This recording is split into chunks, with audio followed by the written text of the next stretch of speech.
Ah, au fait, l'éducation, c'est quoi? C'est quelque chose qui amène l'enfant à grandir socialement. Un enfant qui n'est pas éduqué ne peut pas être heureux dans la société.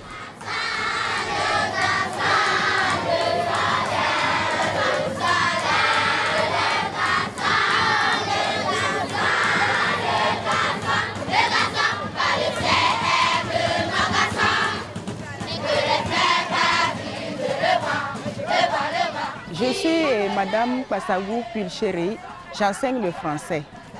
J'enseigne depuis 8 ans. Je suis enseignante au lycée Ejranaoui.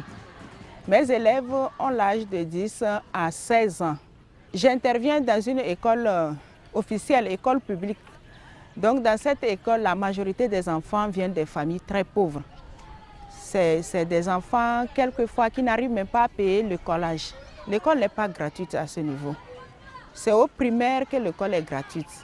Mais au collège, les filles payent 10 000 francs et les garçons, je crois, au-delà. Nous allons commencer par le contrôle de présence. Qui est absent ici? En récréation, chaque enfant doit venir avec 50 francs ou 100 francs pour pouvoir s'acheter du gâteau, ou bien de la bouillie, ou bien du pain. Donc cet argent, c'est le parent qui doit procurer cet argent à son enfant. Si les parents n'ont rien pour leur enfant, donc toute la matinée, l'enfant reste sans rien manger.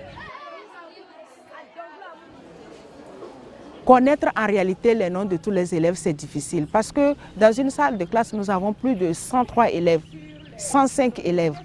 Donc, vous dire que je maîtrise tous ces noms, c'est un mensonge. Oui, mademoiselle. Oui, homonyme de... Oui. Ce ne sont pas des salles de classe. Quand vous les voyez, c'est comme c'est fait pour élever des animaux, mais c'est là que nous faisons le cours.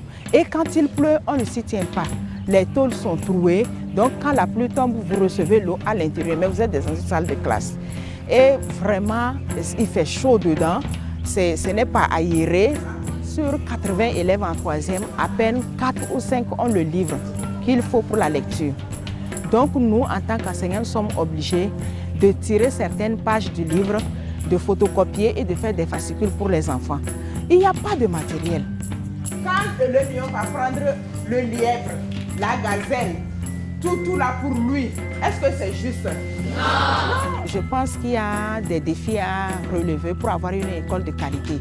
Au niveau de l'infrastructure, il faudrait qu'on essaye de voir les établissements, construire de nouvelles écoles pour désengorger le trop-plein. Du côté structurel, il faut des réformes. Les programmes sont les mêmes.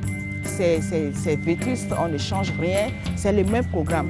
Si on pouvait aussi changer les programmes un peu, adapter les programmes à la réalité actuelle, ça nous aiderait, ça aiderait aussi nos enfants. Bon, au niveau personnel, il y a toujours manque de personnel. Les enseignants sont en nombre insuffisant. Donc il faudrait qu'on recrute des enseignants et qu'on leur donne réellement une formation. Parce que ce qu'on nous donne comme séminaire en 2 jours, je pense que c'est une formation bâclée.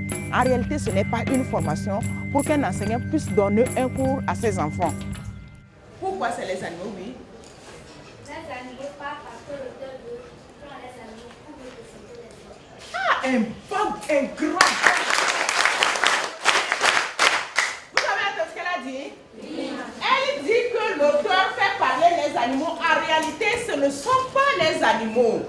Ces animaux-là représentent les êtres humains que nous sommes, vous et moi. Si l'État cautionne et supporte, améliore l'éducation, c'est des vies aussi qui sont améliorées, c'est la société aussi qui est protégée. Donc l'État doit garantir quelque chose au niveau de l'éducation, doit mettre un peu plus de sien pour que l'éducation soit encore meilleure, pour mieux élever et éduquer nos enfants pour demain, pour la société. Au revoir les enfants, on se revoit vendredi. Oui, il y a de l'espoir, pourquoi pas? Il y a de l'espoir. L'école que moi j'ai fréquentée n'est pas la même aujourd'hui. Il y a une petite amélioration. Donc on a de l'espoir qu'avec le temps, les choses vont aller